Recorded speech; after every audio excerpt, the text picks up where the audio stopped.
Well, ladies and gentlemen, we have again Robin Easy. Horsfall, who's no stranger to the podcast. And we were both feeling very clean in our minds because we've been washed by Putin watching his 2 hours speech.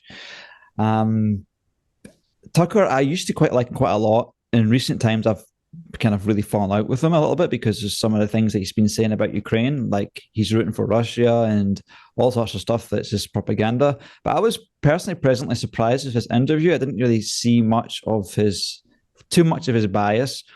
Some of the questions were actually quite good, but yeah. What about yourself, Robin? Well, I'm the opposite to you. I think I actually thoroughly despise the little Tucker, and I have no grounds for him at all. I think that essentially Caligula sent his court jester across to speak to Attila the Hun, and he got a severe warning when he started to push anything. And the comments about the CIA were basically Putin turning around and saying, "Don't push your luck, boy. I can put you in prison and have you dead within a day." And that's really, and Tucker's not, Carlson is not a journalist. He's an entertainer. He's a commentator, and he's a bought and paid for one. Well, he's certainly getting a lot of attention the last 2 weeks, and he's getting crazy amount of views on his video, millions and millions and millions. People like us doing podcasts on his content, but I was just Putin's such a confused guy. The sheer. I mean, he's aiming for kind of NPC level people that are not going to think too much further than their own whatever preferences. They hate Biden. They think that anyone who's like, and Biden's supporting Ukraine, and anyone who's like against Biden is actually legit. So they'll just, Putin's basically preaching to the choir, unfortunately. So, well, this is the thing that reasonable thinking, educated people miss when they say, "Oh, we should listen to everybody. We should have everybody a voice." They miss the fact that this is being targeted at the lowest common denominators, the home crowd in Russia and the MAGA crowd in the USA, who will believe the last thing they were told by their cult or dictator. And it's a sad reflection on democracy that if you focus all your attention on the lower half, you have just as much chance of winning the vote as if you focus your attention on the upper half. In fact, the upper half of the community are more likely to argue amongst themselves because they're actually thinking about what they're doing. Okay, so let's jump into basically, we've got two videos here. The full video, which we don't have, we're not going to sit 2 hours and watch through it, but then I've got this one that the Times have put together. Of what he thinks. And with that, here it is. Mr. President, thank you. On February 22nd, 2022, you addressed your country in a nationwide address when the conflict in Ukraine started. And you said that you were acting because you had come to the conclusion that the United States, through NATO, might initiate a, quote, surprise attack on our country. And to American ears, that sounds paranoid. Tell us why you believe the United States might strike Russia out of the blue. How did you conclude that? It's not that America, the United States, was going to launch a surprise strike on Russia. I didn't say that. Are we having a talk show or a serious conversation? Here's the quote. Thank you. It's a formidable, serious talk. I mean, that's like, it's like the most, in a sense, you could say it's, some people call this the most important interview ever, in a sense, because some people think this is like trying to prevent World War III, but then he just comes out with something like that. Like, well, it was actually a good opening question. It asked a direct question. It was slightly provocative, and he got slapped straight back down. The bully, but the tyrant, the bully, just sat there and said, slapped you down. Don't ask me questions like that, and put him back in his box. And as I say, Tucker Carlson is not a journalist. Tucker Carlson isn't used to being in the presence of people that can have him killed at a moment's notice, no matter whether he's American or not. And he was made to feel uncomfortable. I mean, Putin just took the upper hand in the conversation straight away because, he's a gangster. He's a man who relies on power and threat to obtain and control power. And he does it with everybody, no matter how small. He's got this sort of knack of being able to speak very nice and smoothly and sort of semi-phrased together, illogical arguments, but that sound kind of relatively sensible. But then, on the other hand, he's got on all these other people doing the dirty work for him behind the scenes, and that can suck people in. Well, Putin controls the conversation, and it's very easy for him to control the conversation because he has control over. He has fear as a control method. And he's basically put Carlson straight back in his box as soon as he opened the first question. It was, a very, very astute tactic to use. There's no doubt about it. And one thing I would like to mention, if you look at Putin, he sits with this slightly dipped shoulder all the time, right through the interview. And that's him taking his weight off of his rectum. And he's taking his weight off there because he has a problem sitting. And that's an indication of, it's quite possibly an indication that he has some serious problems in his lower bowel. Mm-hmm. Okay, here we go. Because your basic education is in history, as far as I understand. Yes. So if you don't mind, I will take only 30 seconds or 1 minute to give you a short reference to history for giving you a little historical background. Please. Let's look where our relationship with Ukraine started from. Where did Ukraine come from? The Russian state started gathering itself as a centralized statehood, and it is considered to be the year of the establishment of the Russian state in 862,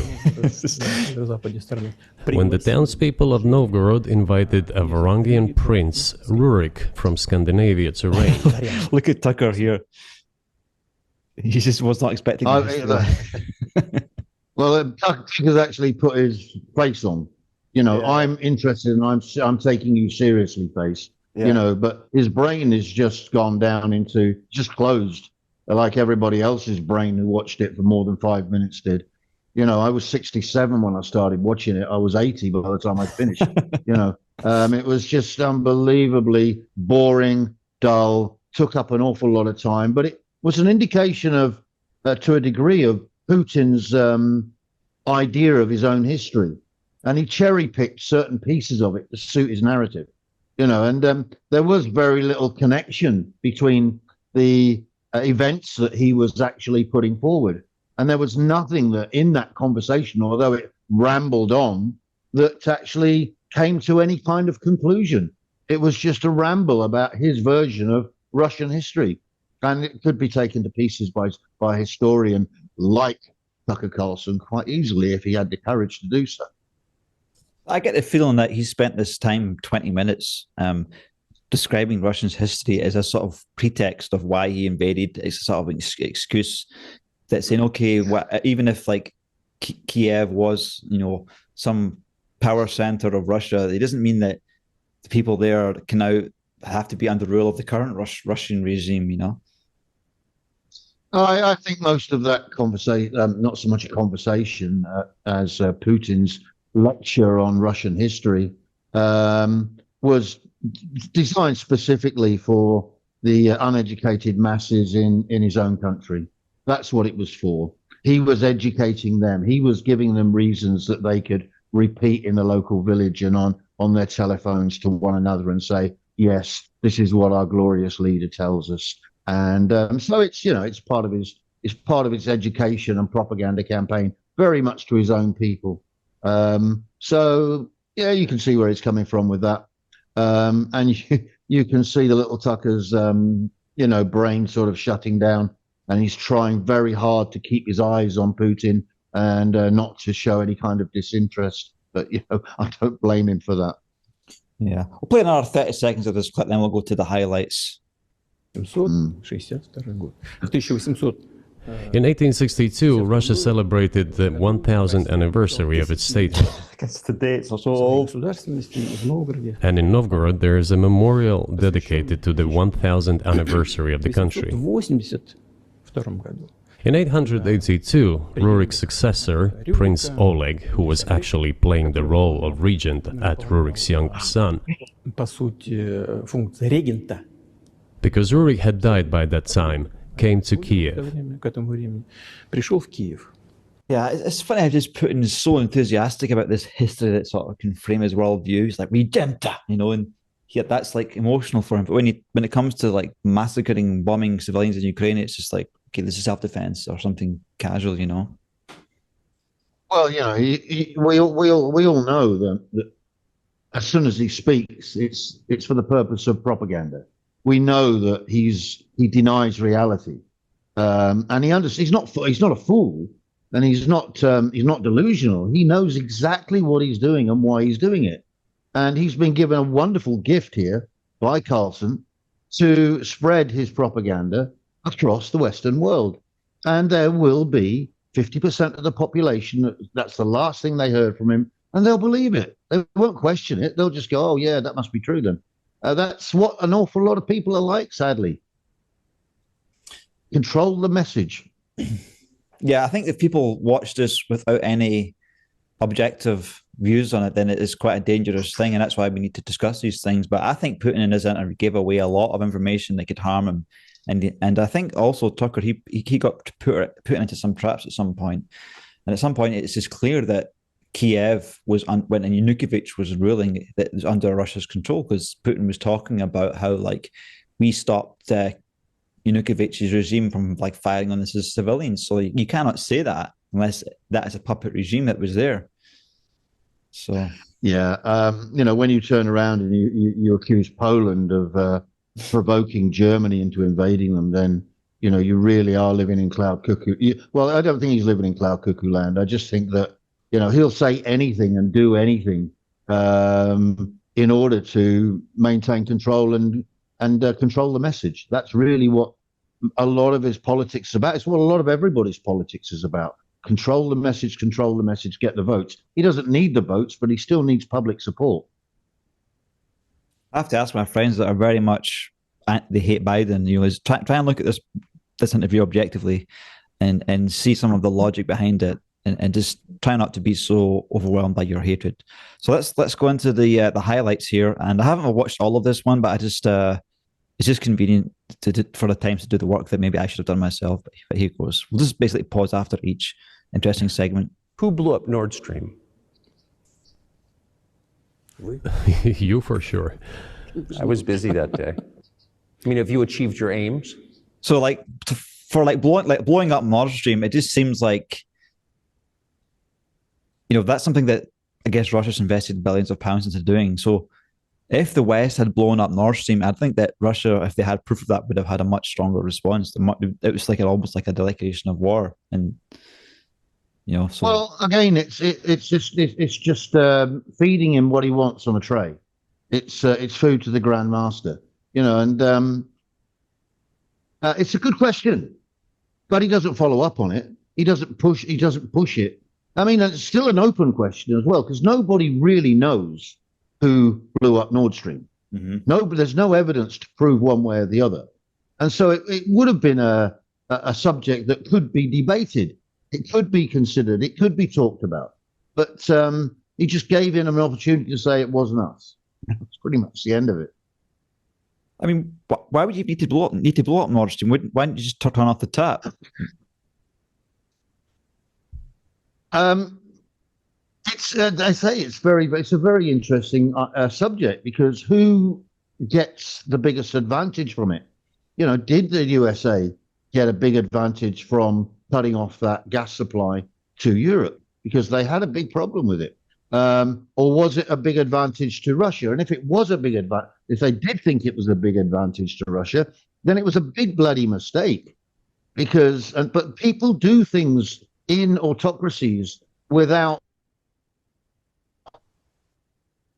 getting clear order.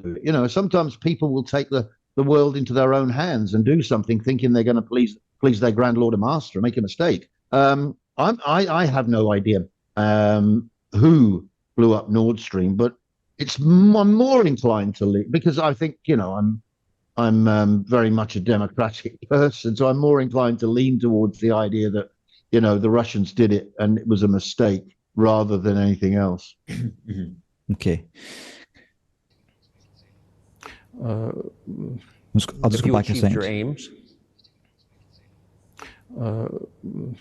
No, we haven't achieved our aims yet, because one of them is denazification. This means the prohibition of all kinds of neo-Nazi movements. This is one of the problems that we discussed during the negotiation process, which ended in Istanbul early this year. Would you be satisfied with the territory? So I've been coming to Ukraine for about 15 years. I have never seen a Nazi here. Even tattoos. I've never seen any rallies. I've been around a few places. Been most in West Ukraine. I've been to Kyiv, and this de-identification thing. He basically claims that there was written some document somewhere that they would. I can't remember exactly the term, but how do you denazify a country? You basically have to like go in and capture every single Nazi. You know, it's just a ridiculous aim. Well, every country from the USA right around the world to Australia has got its extreme right-wing group who are fond of wearing Nazi swastikas and representing that kind of ideology. And Russia is also one of those. So if you want to focus on an extremist minority and say that you're going to go into a country to get rid of, you know, an organization which probably has a few thousand people in it and use that as an excuse for an invasion. Well, it would have been a good idea for Putin to start with his own right-wing extremists driving around on their motorbikes in Moscow, wearing, you know, they weren't wearing swastikas, but they had their own similar style of badges. It's just a bit of a, again, it's feeding the menu to Putin and allowing him to come out with answers that are going to justify what he wants to do to his own people and perhaps to people who want to believe it in the USA predominantly. Yeah, and his soldiers are behaving like Nazis anyway, so like he's a bit hypocritical there. Yeah, I mean, what does a Nazi behave like? You know, people refer it back to the Second World War, when we were actually at war with other nations. In fact, the whole world was at war. So, you know, to say that somebody acts like a Nazi, you know, it's a pretty big generalization, really. Yeah. That you have now. Нет, закончим. Вы же задали вопрос по неонацизму и денацификации. I will finish answering the question. You just asked a question about neo-Nazism and denazification. Замалчивается на Западе. Look, the president of Ukraine visited Canada. The story is well known, but being silenced in the Western countries. Спикер парламента. The Canadian Parliament introduced a man who, as the Speaker of the Parliament said, fought against the Russians during the World War II. Well, who fought against the Russians during the World War II? Hitler and his accomplices.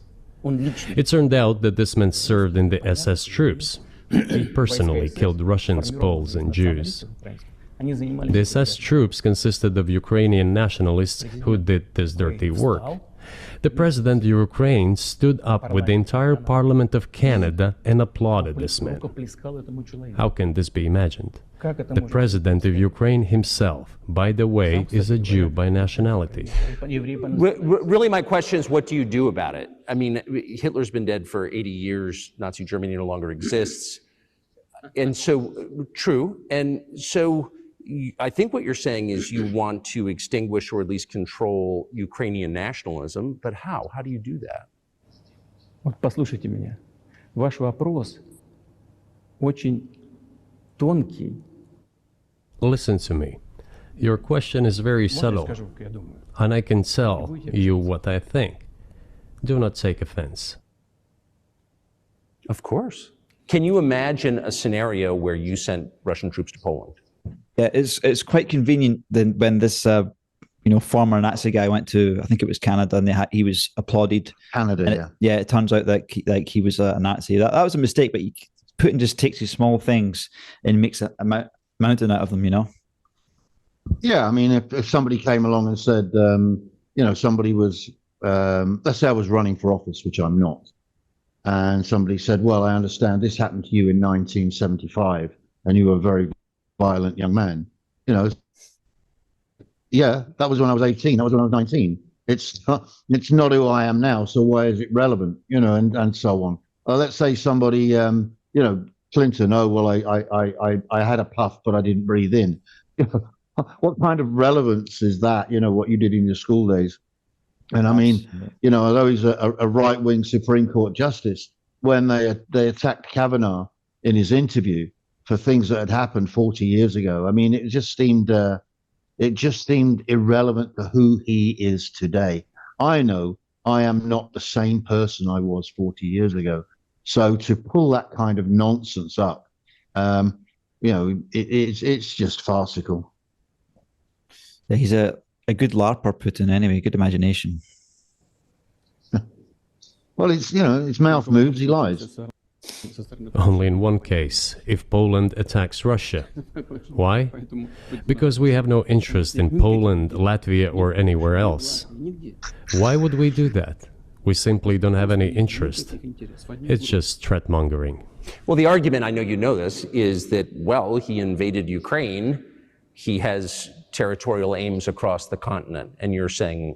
I do actually respect Tucker for some of these questions. I did not expect this type of semi-pushback by Tucker. So that I'm pleasantly surprised by. Yeah, I mean, it's again, it's a question that will not alleviate the worries that some people have. Whereas, in fact, if you think about it from a greater distance, Russia can't defeat Ukraine. So how the hell is it going to get into a situation where it can actually invade Poland? They can't even take Ukraine. They can't get past the Donbass. So it's a rather, the only reason they're where they are today is because the Western world sat back and let them do it. It's again, it's a sort of question that it's a good thing to bring up, but nobody brings up the point that they couldn't invade Ukraine because they couldn't invade Poland because they can't even defeat Ukraine. And all those countries, Poland, Latvia, Estonia, they don't trust Russia anymore. And you're right. In 2014, when Russia took Crimea and also basically invaded the Donbass, Britain and the UK and America should have done more due to the Budapest Memorandum. And a lot of people here in Ukraine are even a bit bitter about that, not distant people not caring. They have every right to be bitter. It was an agreement made. They'd give up their nuclear weapons and they would trust the West to support them. And was it who was the Prime Minister of the UK at that time? Was it Theresa May? But it was definitely Barack Obama.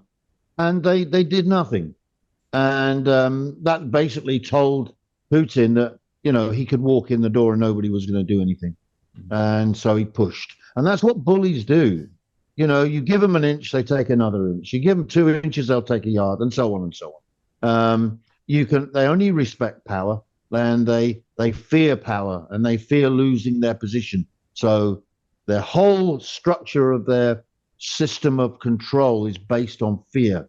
It's based on strength. And the second they're perceived as losing that strength, which is where Putin's teetering on the edge right now, that's when they lose it all. They don't lose a piece of it, they lose a lot.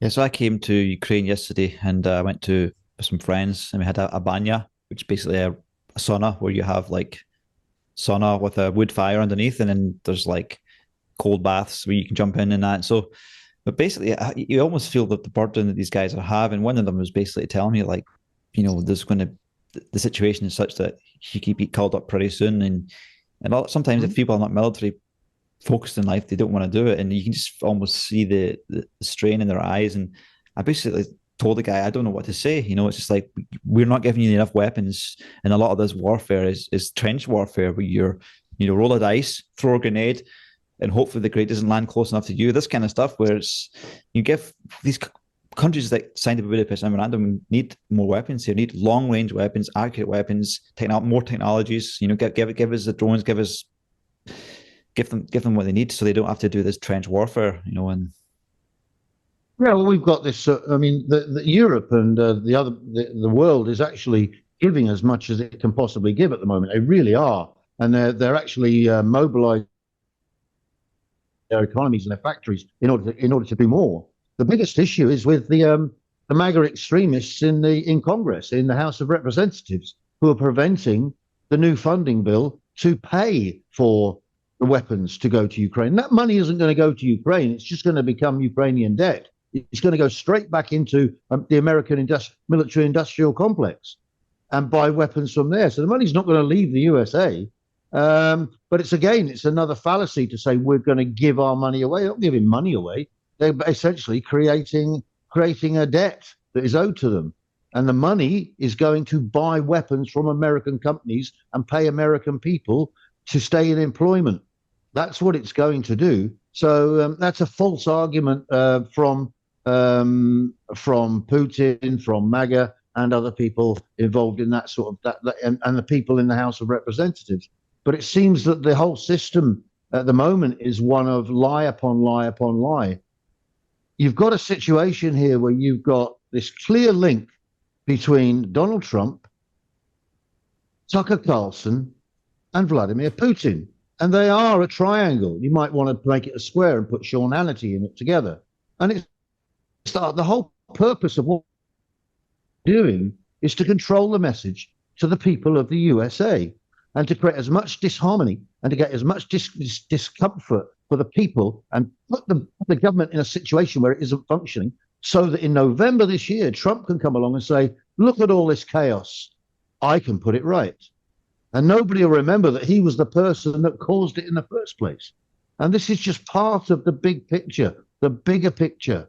You've got little Tucker there coordinating between the two of them. And it's insidious, it's dangerous, and it's sad that it gets into everybody's living rooms. I do feel this interview will do more harm than good, unfortunately.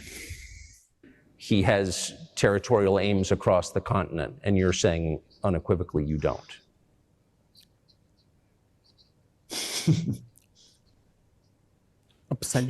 Это абсолютно исключено.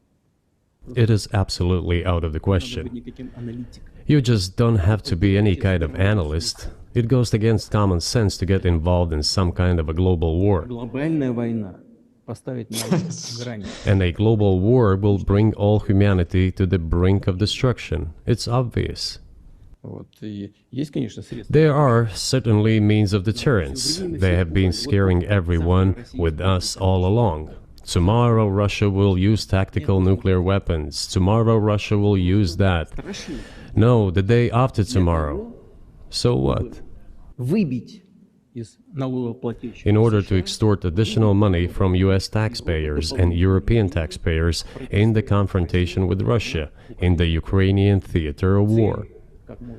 The goal is to weaken Russia as much as possible. Who blew up Nord Stream? Yeah, so he says we don't. That's his message. Yeah, we don't scare people, but we have my Mikado every week threatening nuclear war, Sarmat's killing everyone in the UK, and nuclear water weapons and stuff like that. So he just like tries to pretend that all this propaganda doesn't exist, and people do get scared when they see Mikado talking about nuclear weapons and all this stuff.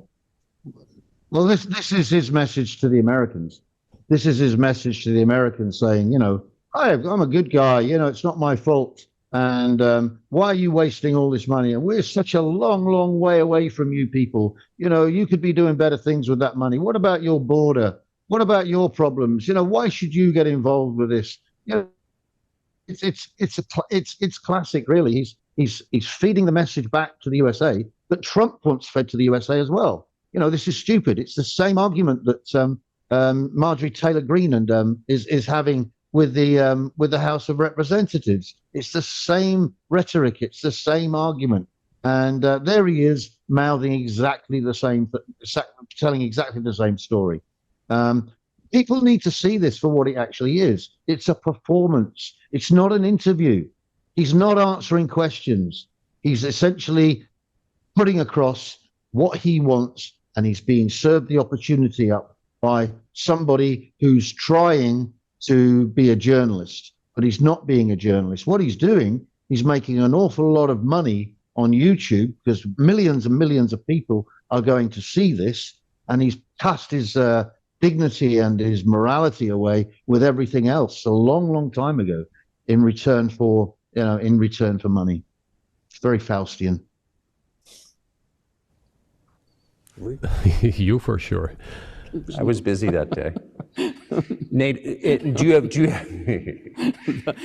I did not blow up Nord Stream. Thank you, though. У вас лично, может быть, есть алиби, у вас лично. You personally may have an alibi, but the CIA has no such alibi. Do you have evidence that NATO or the CIA did it?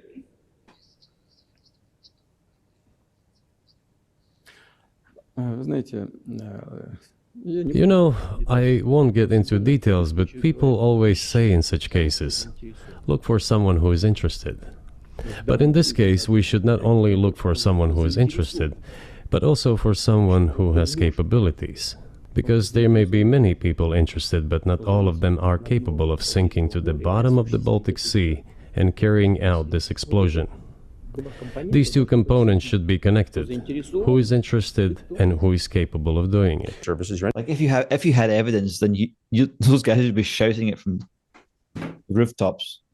Yeah, and that applies to both sides. So if either side had evidence that the other side had definitely done it, then the whole world would know. As it stands, nobody actually knows except the people who did it.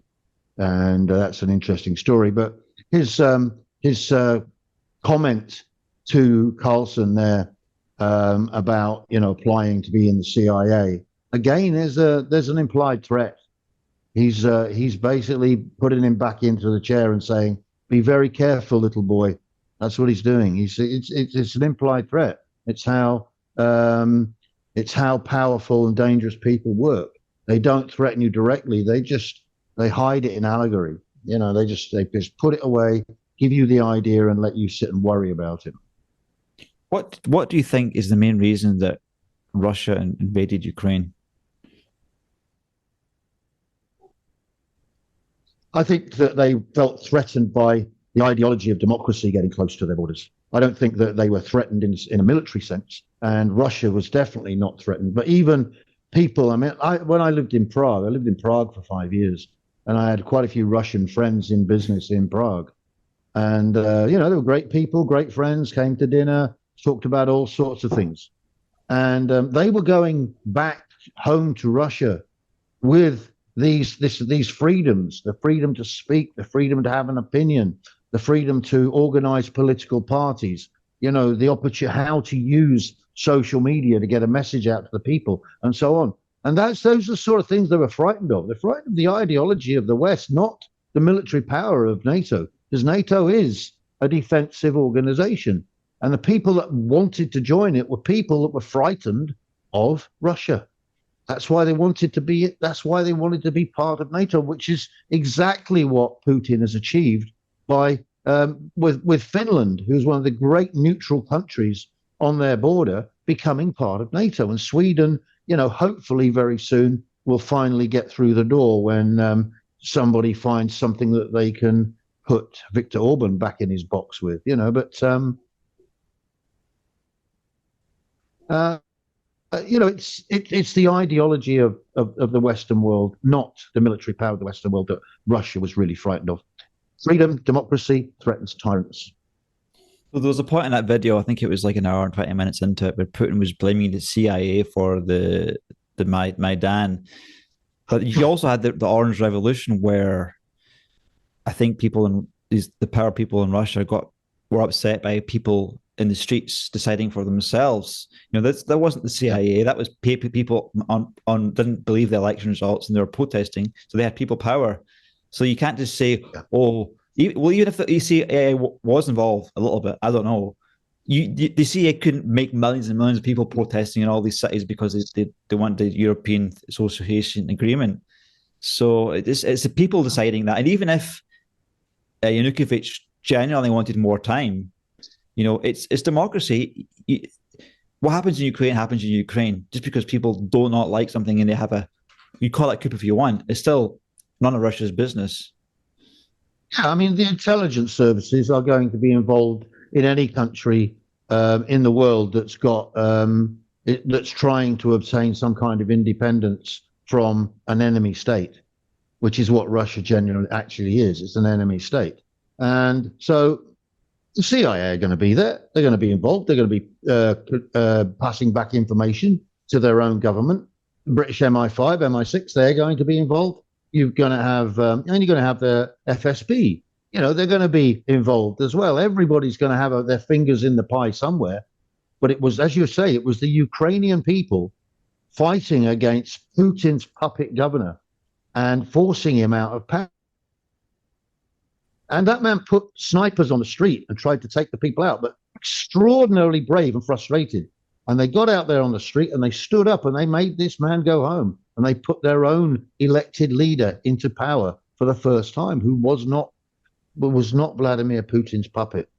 When Putin went back into Ukraine 2 years ago, almost exactly 2 years ago, he thought he was going to be in there in 3 days and put a new puppet regime in place. That's what he thought. It was going to be an easy walk in, as they did in Czechoslovakia in '66 and as they did in Hungary in, what was it, '54? But it didn't work. It didn't work out that way.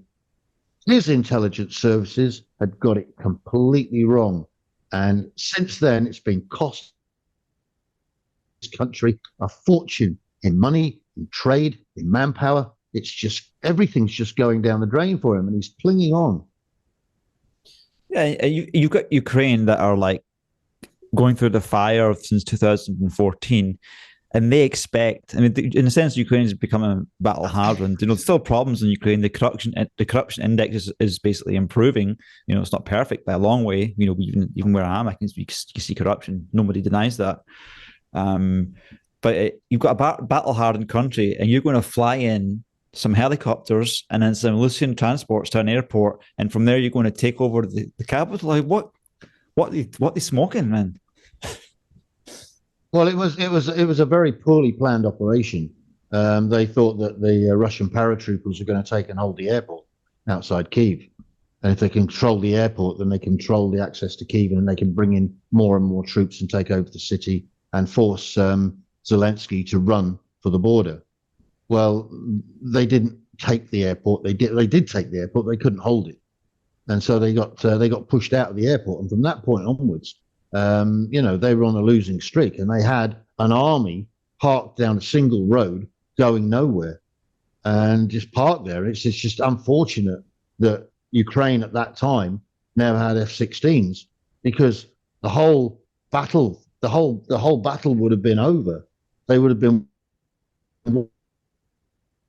on that road. It would have been a Falaise Gap, or it would have been an absolute slaughter. It's a shame that Ukraine didn't have enough aircraft to do that.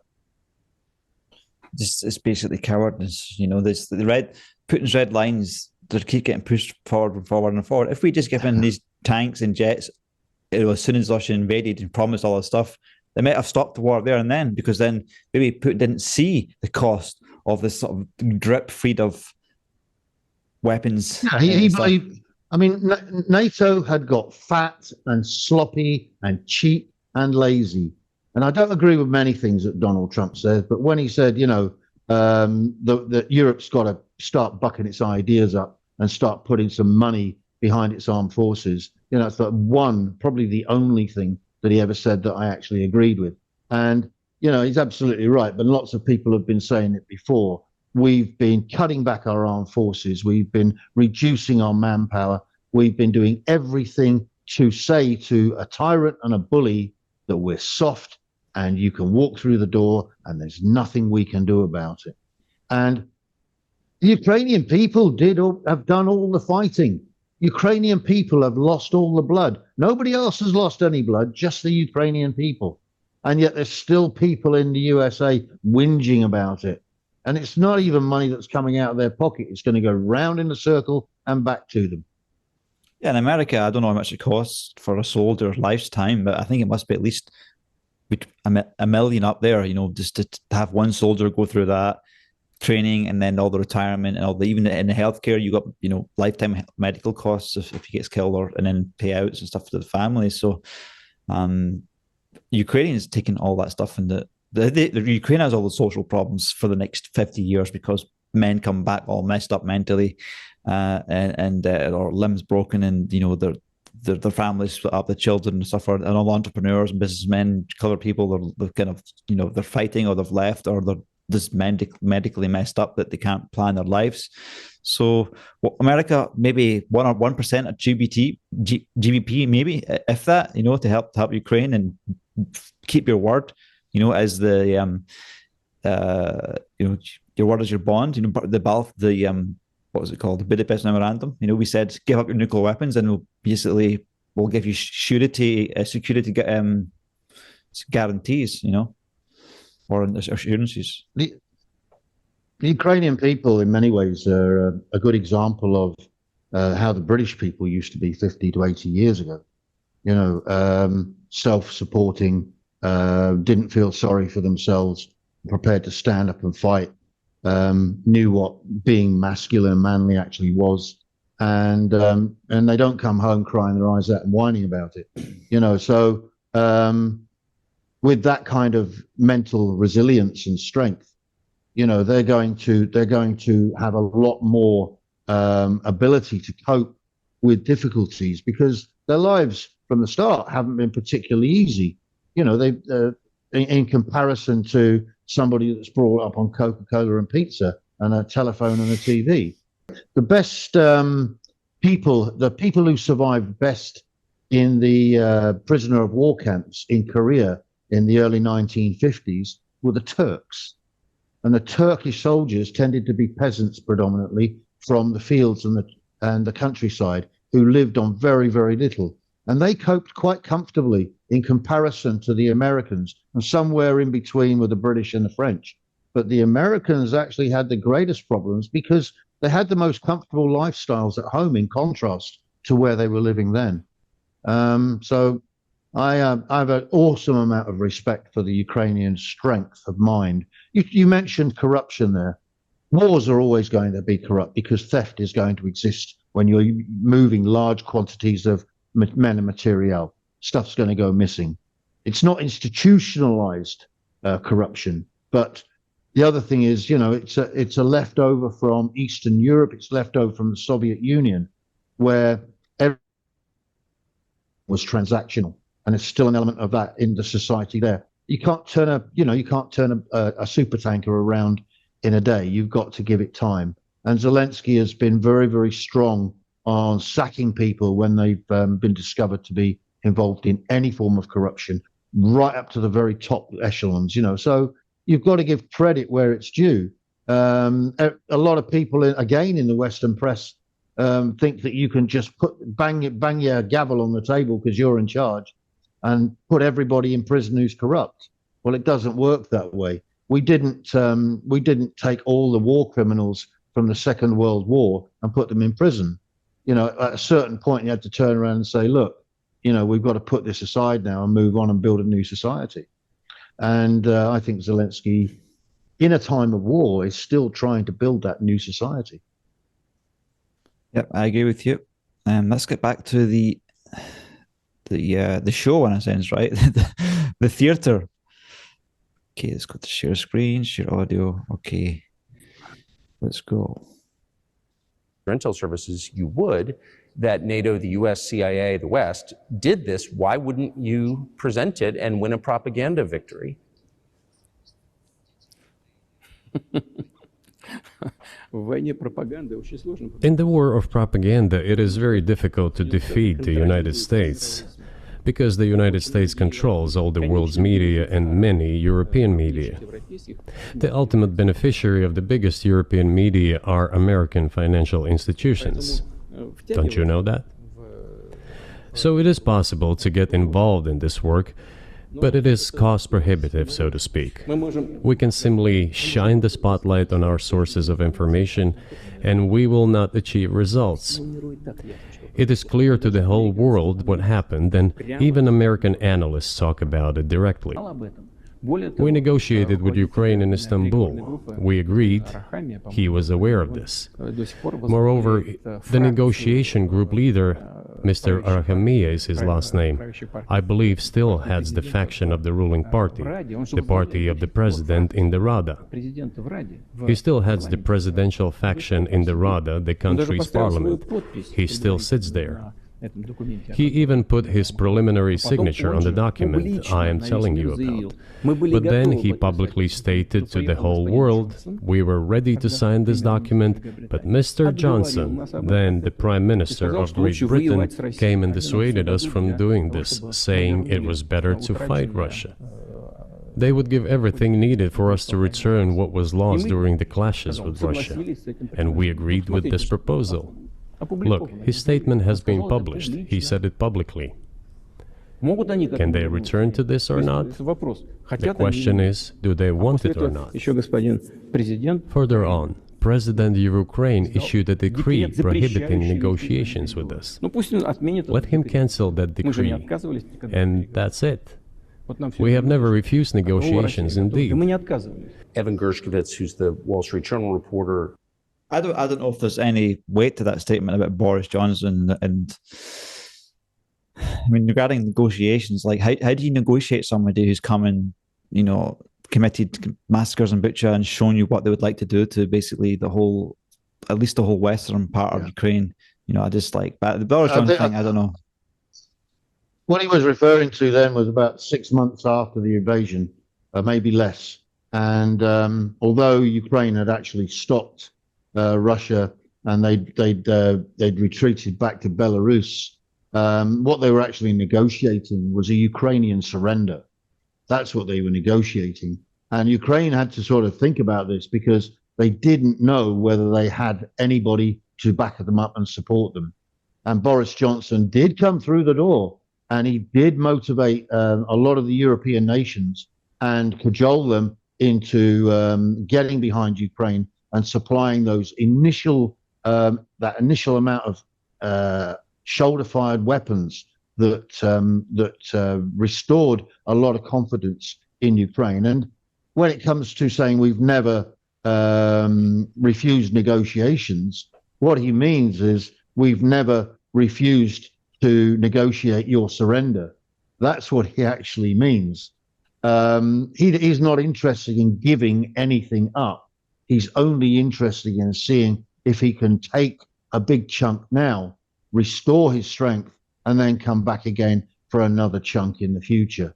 So he's being obviously deceitful. Where he did an awful lot right, though, was when he described how the propaganda system works, because he's obviously an expert in the subject. Totally. He's talking to an expert in the subject.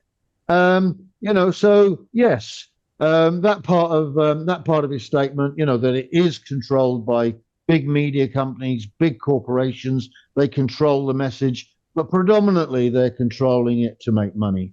They're controlling it for the purposes of profit. Yeah, I'm just really worried about this interview because a lot of people, I mean, we're just picking the most like strange parts against, even the Times is missing out loads there, but a lot of people will just sit under, they've got Putin up, there's this God in a sense, and they'll just watch them, they'll be like dribbling and just soaking it all up, and they'll become even more radical hatred towards Ukraine, and they won't even pay the money to come to Ukraine and live with the people and talk to people here and see how corrupt it is, or see what ordinary Ukrainians are like. Well, you've got where were you going with that one then? You lost me a little bit at the end of that question. Well, I'm saying like a lot of people like were watching this, and they've already got this sort of hatred towards anything that Biden does to support. And I don't like a lot of what Biden does. You know, well, I've got talked to friends that are really upset about what he did with following through with, or Afghanistan. People are really bitter about that. People are really bitter about the lockdowns and the vaccine mandates. But because Biden's helping Ukraine, then Ukraine is evil. You know, Ukraine didn't do all the things that America did around the world. You can't blame Ukraine for Iraq and Afghanistan and everything else. You know. And well, it was Trump that made the decision unilaterally without consulting his allies to withdraw from Afghanistan. Yeah. And you know, so it was Trump's decision to do that. But as far as the what people believe is concerned, the extremists, you're never going to change their mind. It doesn't matter what we say here today, unless we say we'll send you $5,000 to agree with us. You know, they might agree with you then for a week. But you know, but it's the people in the middle, the people who are decent thinking people stuck in the middle, who are only getting one message every single day, predominantly from Fox News in their own local society. The CNN news they get is local, and they don't have a world view and a world picture, and they only get this single message rammed down their throat every single day, and it spreads through the bars and the pubs and the social clubs and everywhere else as if it's the truth, because they're not getting a message from anywhere else. You know, where the COVID epidemic, and during Trump's tenure, Putin and Biden just caught the end of it. Yeah, just caught the end of it. Yeah, no, that's all. You know, so there you are. There's a classic example of people hating somebody for something that his predecessor actually was the major part of. That's a good point. In both those instances, because they haven't heard the truth from anyone else or anywhere else that they will trust to believe. And you know, we all in Western society are losing confidence with all of our leaders, because they're all playing this ridiculous marketing game of standing up there and telling you what you want to believe and treating you as if you're stupid. And then nobody knows what to believe. And that plays straight into the hands of the extremists on the left and the right. Yeah, great insights, Robin. And he's been in prison for almost a year. This is a huge story. This was good. This was good in backing up this journalist. States. And I just want to ask you directly, without getting into the details of it or your version of what happened, if as a sign of your decency, you would be willing to release him to us and we'll bring him back to the United States. Мы столько сделали жестов доброй воли, что, мне кажется, мы исчерпали все лимиты. We have done so many gestures of goodwill out of decency that I think we have run out of them. We have never seen anyone reciprocate to us in a similar manner. However, in theory, we can say that we do not rule out that we can do that if our partners take reciprocal steps. When I talk about the partners, I first of all refer to special services. Special services are in contact with one another. They are talking about the matter in question. There is no taboo to settle this issue. We are willing to solve it. But there are certain terms being discussed via special services channels. I believe an agreement can be reached. When Putin starts to talk in this monotone format, it actually almost puts me to sleep sometimes. He just comes up with a whole bunch of words that sound professional, but just don't mean a lot of anything, you know? Yeah, I mean, he used about 50 words there to say no. But what the little Tucker was actually after was something big to go home with. That would have, it doesn't matter what the discussion had been. If he'd had any indication there, if that had gone for him, then he could have come back to the USA, the great and conquering hero, and everybody would have wanted him again. And that was essentially what he was hoping for. He was playing to Putin's ego. He was, but he was hoping for the big gift I've given you this platform in the USA. Give me this little tip back, please, sir. I'm sad that that hostage isn't going to come home with him. On the other side of it, you know, I'm certainly, I've made it clear, I'm not an admirer of the little Tucker, and I would have hated to have seen him get some prestige from that kind of victory. Yeah. So really, in conclusion, in this interview, and I want to just, I'll stop sharing the screen here.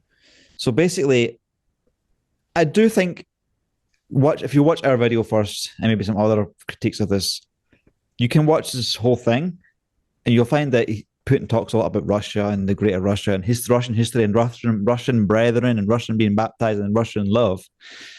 And he uses Russian love as the reason why he came to protect, you know, the Crimeans and from Ukraine, the Nazis from Ukraine, and, you know, protecting, in a sense, protecting Ukrainians from Ukrainians that were happy living there, you know, in the east as well, Donbass, you know, those areas like Lugansk.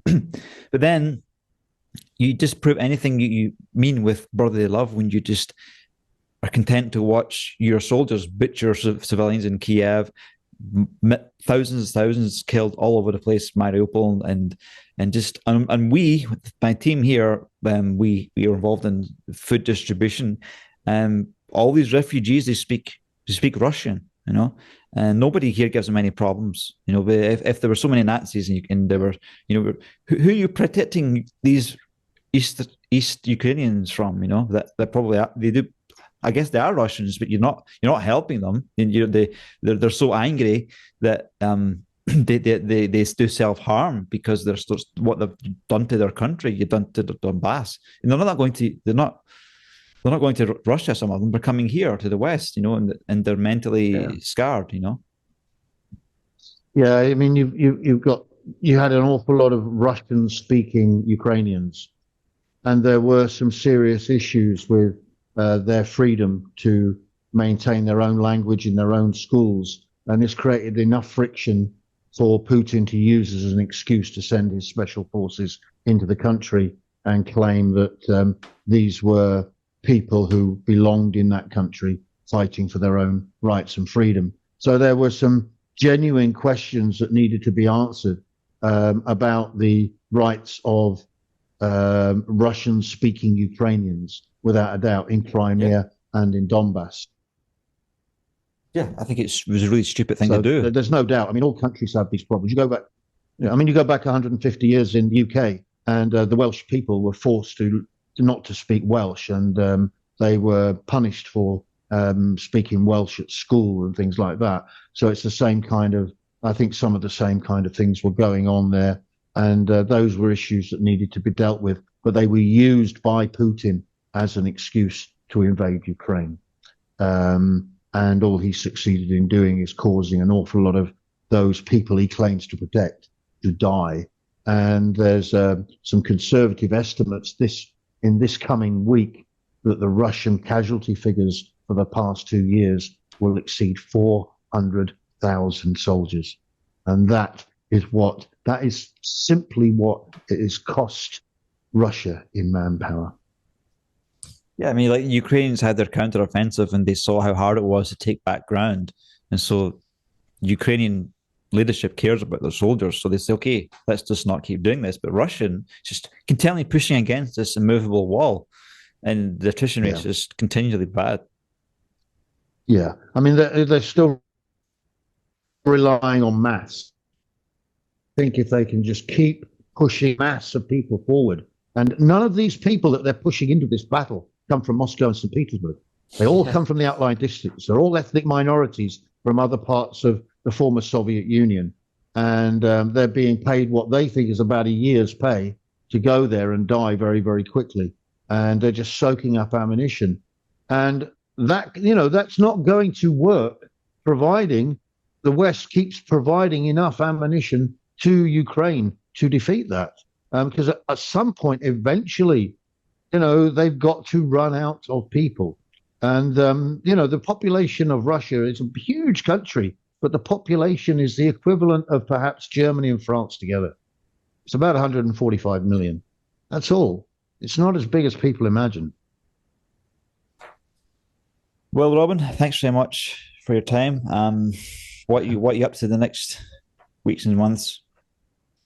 Well, I've just become a non-executive director for Ace High Drones, and we're working on combining artificial intelligence with the drone technology for mine clearing in the future, in the war as well, but predominantly focused on how we're going to clean this mess up when the war actually ends. And you've got this 50-mile wide strip going from right down the front, for about 1,500 miles, which is what's made it incredibly hard for the counteroffensive to actually punch any holes, because you've got 20 miles of anti-tank mines on either side of this front line, and that's going to have to be cleared up, and the arable land is going to have to be cleared and made viable for the economy again, and it's got to be made safe for children to go to school and play, and the cluster bombs have got to be cleared. And so I've been working on that. It's in its infancy, but our directors were in Kherson last week talking to people, and we're hoping to go back there quite soon. I would travel there, but my health is a bit fragile. But if it moves as the weather warms up, I hope to get there too. And there's a lot going on. I'm still writing my books. I'm still trying to sell them at robinhorsfall.com. I've got public speeches to do. I've got talks to do in Switzerland to the arms industry. I've got a talk to do in Trinity House in London, and some others around the country. One in Nottingham coming up later this month. And so I keep fairly busy, and I have to always make special time just for you. Yeah, I really appreciate it, Robin, and please share those talks if you can. Probably hidden behind NDAs, but it's really interesting what you're saying about the soil. I'm worried that that ground is just permanently damaged. You got all those heavy metals from the bombs and missiles and mines. How can you ever even grow anything from that soil? What's the recovery time? How, this area's covered, blanketed with explosions. Yeah, you can clean it up. I mean, you look at Flanders, Belgium now. The amount of shelling that took place there in the First World War. It's blossoming cornfields and crops and green, and it's and vineyards, and it's wonderful.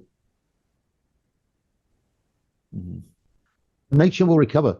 I mean, one of the biggest stories in nature in Ukraine is actually Chernobyl, because there's no people in there, and so it's a wildlife paradise now.